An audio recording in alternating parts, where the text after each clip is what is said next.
Hola, ¿qué tal amigos? Soy Jack Durán y hoy hablaremos sobre la tercera parte de la historia Los Hijos del Dragón, un nuevo relato dentro del mundo de Juego de Tronos muchos años antes de los acontecimientos actuales.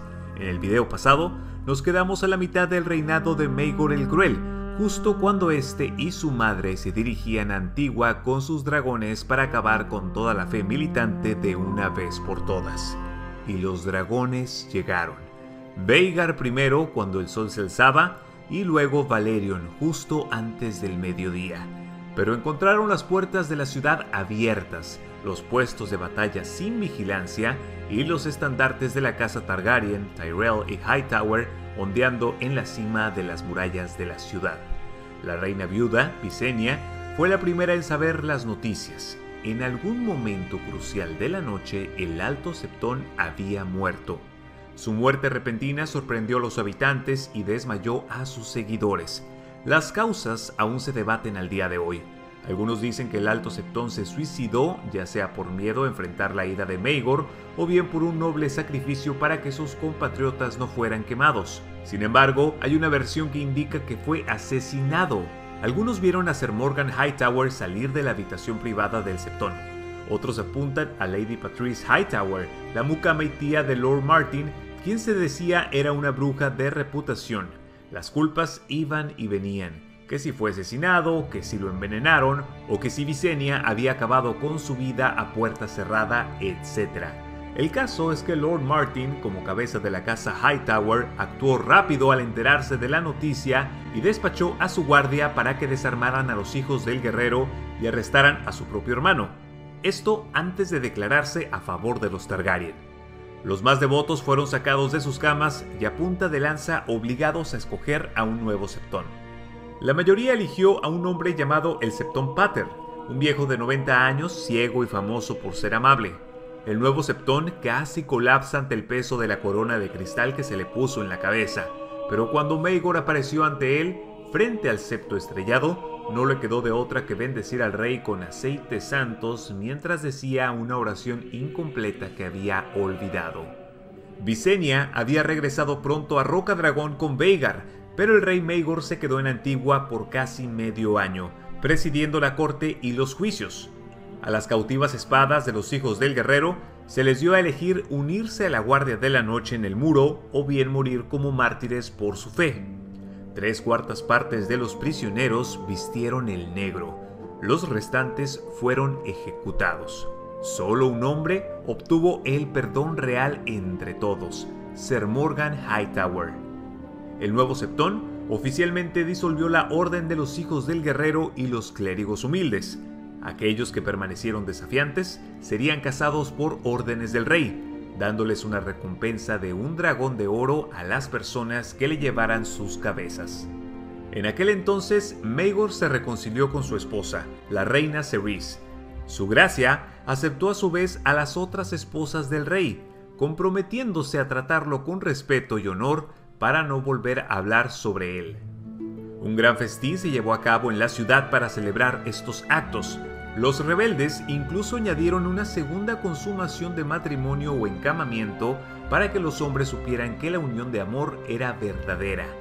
Pronto, los problemas de Maegor surgían nuevamente, pues su sobrino Aegon había emergido del oeste para reclamar el trono de hierro.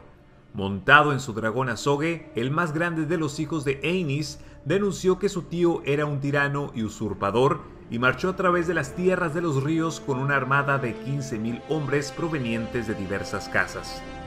Diana de la Torre dio con el rumor de que Bastión de Tormentas, el Nido de las Águilas, Roca Casterly e Invernalia estaban en comunicación secreta con la reina viuda Alysa.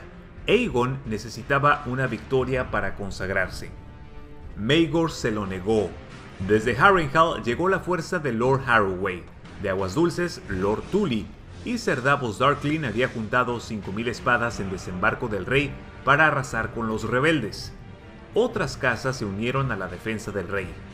El lento movimiento del príncipe Aegon permitió que fuera rodeado por dos flancos y fue entonces cuando su fuerza comenzó a disminuir. Muchos decían que el joven, de entonces 17 años, no sabía para dónde voltear. Lord Corbrae le sugirió que enfrentara a cada enemigo por separado antes de que estos unieran sus fuerzas, pero Aegon estaba renuente a dividir su ejército. En lugar de eso, decidió marchar a desembarco del rey. Justo al sur del Ojo de los Dioses se encontró con el obstáculo de Ser Davos Darkling, quien ya lo esperaba en una alta colina con una pared de lanzas, y a pesar de que sus espías le dijeron que venían enemigos del norte y del sur para rodearlo, Aegon decidió cargar contra los adversarios para romper la barrera antes de que otros realistas lo alcanzaran, así que montó en azogue para liderar el ataque. Pero no tenía mucho tiempo de haber tomado vuelo cuando se escuchó un enorme alarido en el cielo y los hombres apuntaban hacia arriba. Se trataba de Balerion, el Terror Negro, quien había aparecido para hacerle frente, teniendo como jinete a Maegor. Por primera vez desde la maldición de Valyria se presenciaba una contienda entre dragones, mientras la batalla abajo seguía su curso. Azogue, un cuarto de tamaño que Balerion, no era un rival digno para el dragón más fiero y viejo. Sus llamaradas pálidas y blancas fueron engullidas por las grandes flamas negras de su contrincante. El Terror Negro le cayó encima y sus fauces rodearon su cuello mientras le arrancaba una de sus alas. Gritando y humeando, el joven dragón se precipitó a la tierra junto al príncipe Aegon. La batalla debajo fue corta y muy sangrienta. Una vez que Aegon cayó, los rebeldes vieron su causa perdida y corrieron aventando sus armas. La armada real los siguió, dejándolos sin escape. Al final, 2000 hombres de Aegon habían muerto, contra solamente 100 del rey, entre los que estaban Davos Darkling de la Guardia Real, asesinado por Lord Corbrae con Dama Desesperada. Le siguieron entonces 6 meses de juicios y ejecuciones. La reina Visenya persuadió a su hijo de perdonar a algunos señores rebeldes, pero incluso los que mantuvieron sus vidas perdieron tierras y títulos y fueron forzados a entregar rehenes. El año 44 después de la conquista fue uno pacífico comparado con el anterior. Muchos maestres cuentan que el olor a sangre y fuego aún se sentía fuerte en el aire. En Antigua, el Alto Septón murió y otro se alzó en su lugar.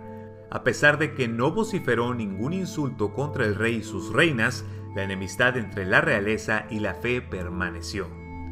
Una banda de clérigos humildes de los que quedaban coronó a su propio Alto Septón, una persona barbada llamada Septón Moon. De igual forma, algunos hijos del guerrero permanecieron, liderados por Ser Joffrey Doggett, el perro rojo de las colinas.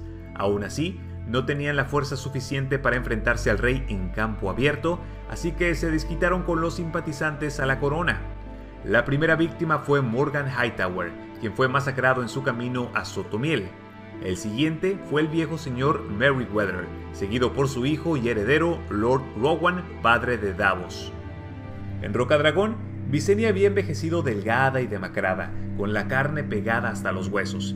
La viuda de su sobrino, la anterior reina Alysa, permaneció en la isla con sus hijos Jaehaerys y Alicent.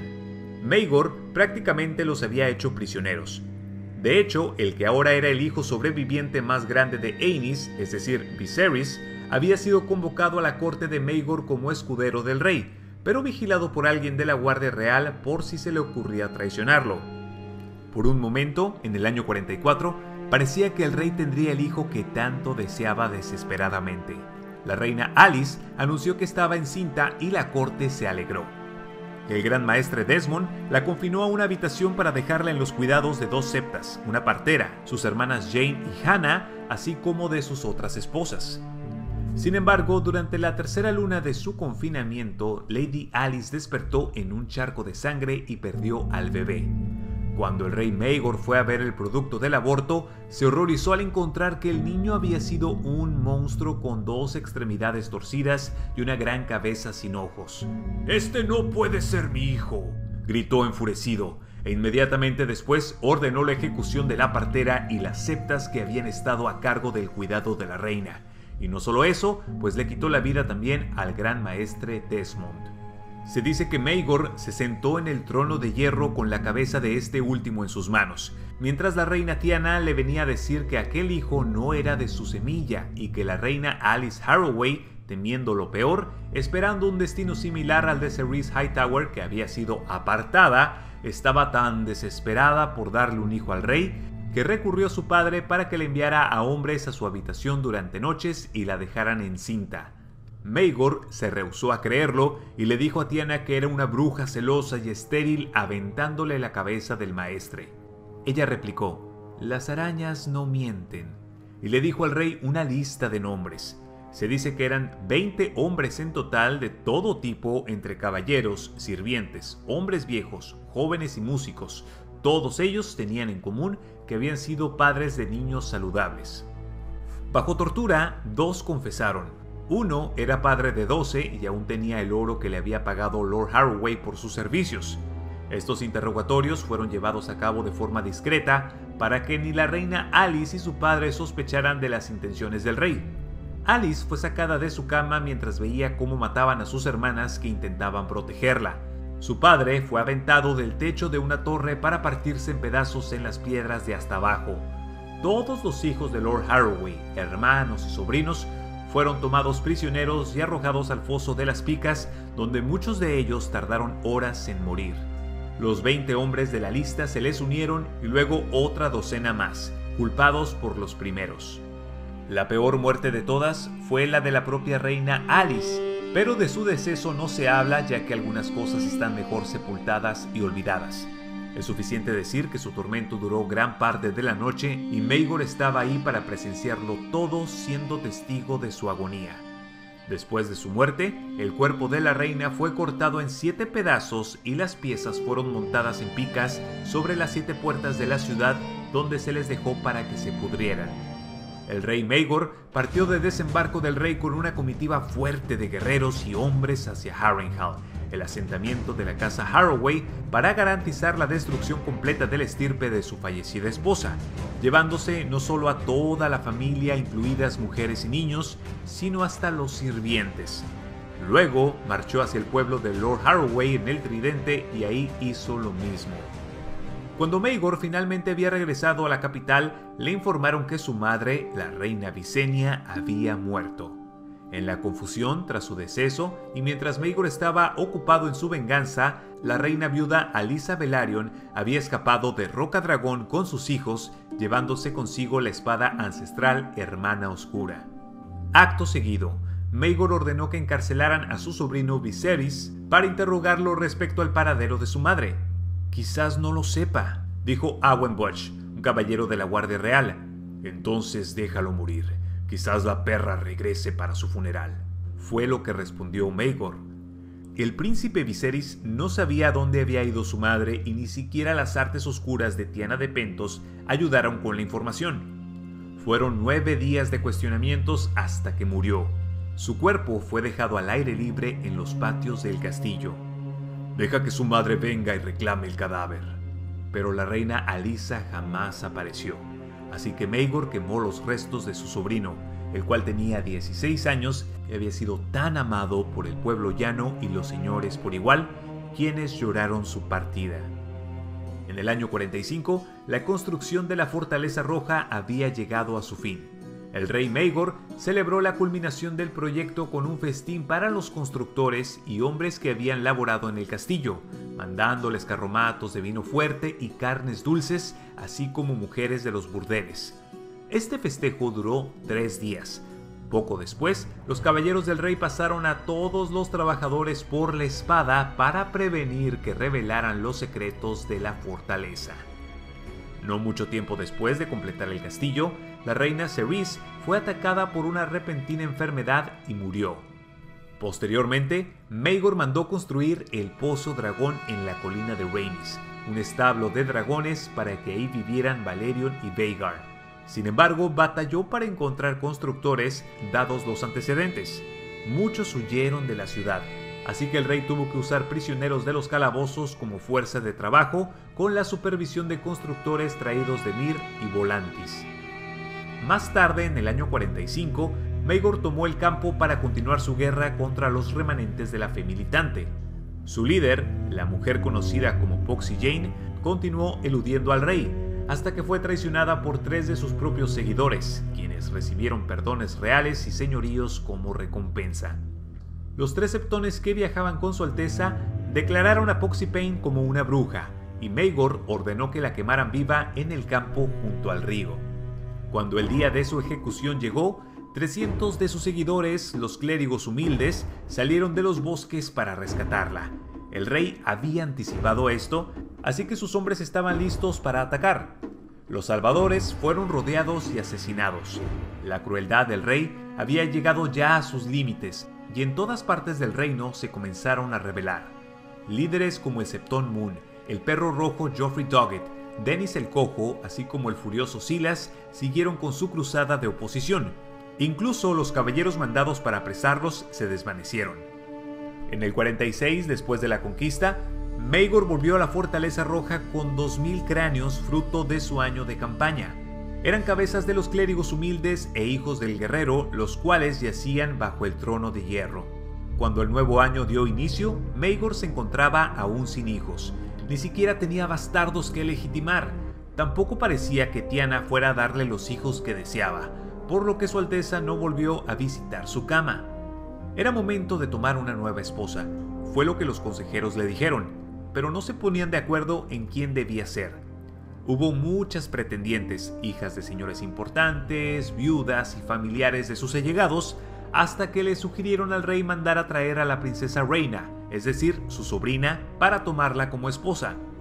De esta forma, la sangre de su familia se mantendría fuerte, y a pesar de que no era mala idea, Maegor quiso tomar a más de una mujer, 3 en total. Después de la muerte de su esposo sobre el ojo de los dioses, Rhaena Targaryen se había apresurado a proteger a sus hijas. Si en verdad el príncipe Aegon estaba destinado a ser rey, entonces el derecho pasaría a su hija más grande, Aeria, y quizás algún día ella reclamaría su lugar en el trono como legítima reina. Pero Aeria y su hermana Rhaella apenas tenían 1 año y su madre sabía que esas intenciones provocarían sus muertes.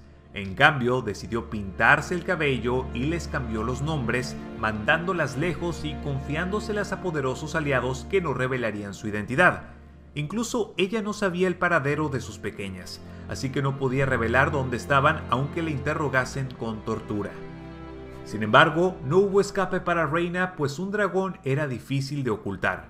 Fue Sueñafuego quien la delató, un pálido y azul dragón con marcas de plata que había puesto 2 huevos. Para esconder a dichas criaturas, ella había volado hacia la isla Castillo, donde Lord Farman le garantizó seguridad y hospitalidad con sus altas torres sobre el mar del ocaso. Y ahí descansó, leyendo, orando y preguntándose cuánto tiempo pasaría antes de que su tío diera con ella, porque sabía que tarde o temprano pasaría. Entonces, cuando se le convocó a la corte, no tuvo más remedio que asistir, pues el rehusarse traería fuego y sangre para la casa de su anfitrión, y ella no pagaría con muerte la bondad de aquel señor. Y ahí estaba Rhaena, con otras 2 novias en lo que iba a ser una triple boda. Todas las mujeres eran viudas. Lady Jane Westerling, quien había perdido a su esposo en la batalla de los ojos de los dioses. También estaba Elinor Costane, una pelirroja, viuda de un caballero que había peleado por el rey contra la fe militante, y a pesar de solo tener 19 años ya había engendrado 3 hijos. En el Septo de Piedra, el Septón Moon apareció para denunciar los planes de la triple boda de Maegor, mientras cientos de sus seguidores lo apoyaban alzando la voz contra su alteza. Aún y con las protestas a leguas de distancia, Maegor se casó con las 3 mujeres, llamadas por el pueblo las novias negras. La presencia de los hijos de Lady Jane y Elinor garantizaba que ellas cumplieran su parte del trato en la ceremonia sin quejarse, pero hubo quienes esperaban un gesto desafiante por parte de la princesa Rhaena. Sin embargo, cualquier intento de rechazo fue apaciguado cuando Tiana de la Torre apareció con las 2 hijas de Rhaena en sus brazos diciéndole: «Fuiste una tonta al pensar que podías esconderlas de mí». Así que Rhaena agachó la cabeza y dijo sus votos llorando. Muchas historias contradictorias se contaron sobre la noche que le siguió. Es difícil determinar si eran leyendas o verdades. Se desconoce si las 3 esposas compartieron la misma cama o si el rey había consumado los matrimonios. ¿La princesa Rhaena había intentado asesinar al rey con una daga colocada bajo su almohada? ¿Habrá Elinor Costane rasguñado la espalda de Maegor hasta sacarle sangre mientras copulaban? ¿Y qué hay de Jane Westerling? ¿Habría tomado una pócima de la fertilidad proporcionada por Tiana? No se sabe. El caso es que al terminar la boda, Maegor había declarado como heredera a la hija de Rhaena, la pequeña Aeria, hasta que los dioses le concedieran un hijo. Mientras tanto, mandó a su hermana gemela Rhaella a Antigua para que fuera criada como septa. Su sobrino Jaehaerys, que muchos consideraban como el legítimo heredero, fue expresamente desheredado en el mismo decreto. El resto de los hijos de sus esposas fueron mandados a diferentes casas. Medio año después de la boda había pasado. Lord Celtigar, la mano del rey, había anunciado que la reina Jane estaba embarazada, pero no comenzó a crecerle el vientre cuando el rey se enteró que también la reina Elinor estaba encinta. Maegor se mostró complaciente con las dos mujeres, dándoles regalos y honores, garantizándoles tierras a sus padres, hermanos y tíos, pero su felicidad le duraría poco, pues 3 lunas después, la reina Jane tuvo un aborto que de igual forma era un niño monstruoso como el que Alice Harroway había engendrado. Este no tenía pies ni brazos, además poseía los aparatos reproductores de ambos sexos. De hecho, su madre tampoco sobrevivió a este parto prematuro. Los hombres decían que Maegor estaba maldito y que los dioses jamás le concederían a un hijo vivo. El rey comenzó a sospechar entonces de Tiana y mandó a que la apresaran para llevarla a los calabozos. Ahí, la reina Pentochi hizo una confesión absoluta. Mientras los torturadores cambiaban sus métodos, ella había envenenado al hijo de Jane Westerling en su vientre, así como el de Alice Harroway. Sería la misma situación con Elinor Costaigne, fue lo que prometió. Se dice que el rey la atravesó con su espada, le sacó el corazón y se lo dio de comer a sus perros. Pero incluso en su muerte, Tiana de la Torre había obtenido su venganza, pues cuando el bebé de la reina Elinor nació, este tampoco se había formado aún, carecía de ojos y tenía unas rudimentarias alas. Era el año 48 después de la conquista, el sexto del reinado de Maegor. Había sido suficiente, sus seguidores se habían evaporado, incluso Joffrey Doggett fue recibido en aguas dulces, no como cautivo sino como invitado de Lord Tully. El Septon Moon apareció nuevamente liderando a miles de fervientes a través del dominio y avanzando hacia Antigua para destronar al entonces Septon y denunciar a la abominación en el trono de hierro. Los señores Oakhart y Rowan aparecieron ante él no para atacar a Moon, sino para unírsele. Lord Celtigar renunció como mano del rey y regresó a Isla Zarpa. Finalmente, hubo reportes de que hombres dornienses se estaban juntando en los pasos preparándose para invadir sus dominios.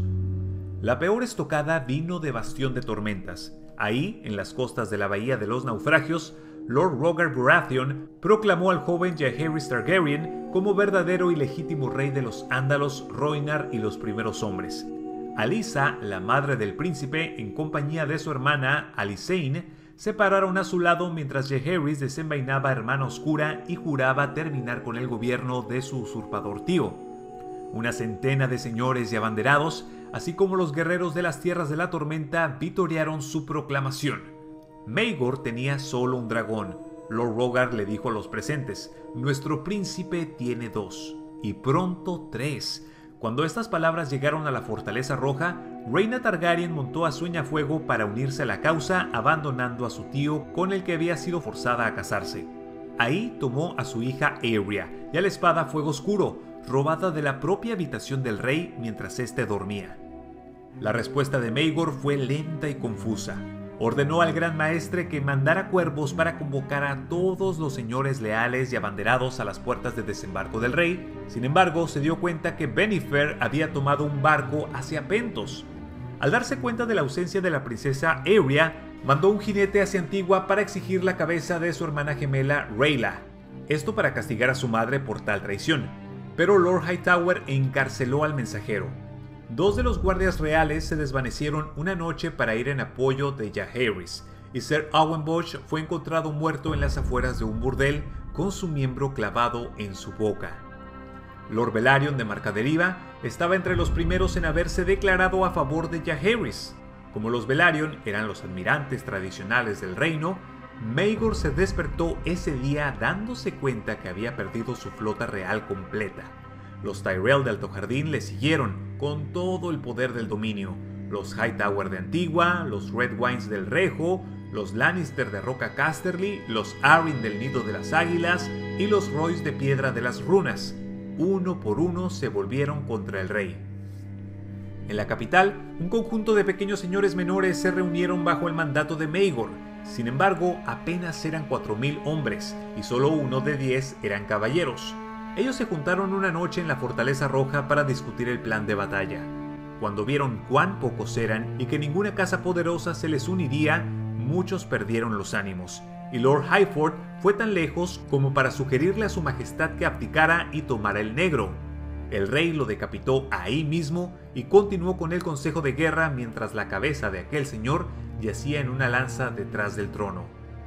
Los aliados hicieron planes por un día entero hasta que volvió a oscurecer. Era la hora del lobo cuando Maegor les permitió que se retiraran. El rey permaneció detrás, sentado en el trono de hierro. Lord Towers y Lord Rosby fueron los últimos en verlo. Horas después, cuando llegaba la mañana, la última de las esposas de Maegor fue a verlo. La reina Elinor lo encontró sobre el trono de hierro, pálido y muerto. Sus túnicas estaban empapadas en sangre. Sus brazos habían sido cortados desde la muñeca hasta el codo con púas dentadas, y otra espada había atravesado su cuello para salírsele por la barbilla. Muchos al día de hoy piensan que el propio trono de hierro lo mató. Se alegaba que Maegor estaba vivo cuando Rosby y Towers habían dejado la estancia, y los guardias de la puerta juraron que nadie había entrado después, hasta que la reina Elinor hizo el descubrimiento. Algunos dicen que ella misma lo había empujado hacia abajo para encajarle las cuchillas. La guardia real también pudo haberlo hecho, pero eso requería que todos estuvieran coludidos. Como había 2 caballeros en cada puerta, esa opción era poco probable. También pudo haber sido alguna persona o personas desconocidas, entrando y saliendo de la sala del trono por algún pasaje secreto. La Fortaleza Roja tiene sus misterios, conocidos solo por los muertos. También pudo ser el rey, quien habiendo experimentado desesperación en la hora más oscura de la noche y al ver el destino que le deparara, se suicidara. El reinado de Maegor I Targaryen, conocido por la historia como Maegor el Cruel, duró 6 años y 66 días. Su cadáver fue quemado en los patios de la Fortaleza Roja y sus cenizas enterradas posteriormente en Roca Dragón al lado de las de su madre. Él murió sin descendencia y sin herederos. 9 días después, 2 dragones fueron vistos sobre el cielo de desembarco del rey. La princesa reina había regresado y con ella vinieron sus hermanos Jaehaerys y Alysanne. Su madre, la reina viuda Alysa, llegó a la noche siguiente, cabalgando al lado del señor de Bastión de Tormentas a la cabeza de un gran ejército ondeando sus estandartes. El pueblo llano aplaudió. Cuervos fueron enviados a todos los castillos del reino, invitando a todos los señores grandes y pequeños a ir a la capital a presenciar la coronación del nuevo y verdadero rey. Y aquellos fueron. En el año 48, después de la conquista, ante los ojos de los dioses y los hombres, el alto septón de Antigua le colocó la corona de su padre al joven príncipe, proclamándolo como Jaehaerys de la casa Targaryen, el primero de su nombre, rey de los Sándalos, los Rhoynar y los primeros hombres, y señor de los 7 reinos.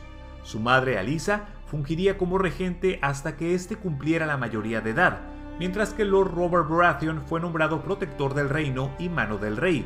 Medio año después, este se casaría con ella. A los 14, Jaehaerys se sentaría en el trono de hierro y por 55 años permanecería en el poder, siendo nombrado el viejo rey o el conciliador, convirtiéndose así en el mejor gobernante que alguna vez haya existido en los 7 reinos. Y de esta forma hemos terminado. Dime acá abajo en la caja de comentarios si este relato ha sido de tu agrado y cuáles son tus sugerencias de los próximos videos en el canal. Por mi parte es todo, muchas gracias por estar aquí, mi nombre es Jack Durán y nos vemos en otra emisión.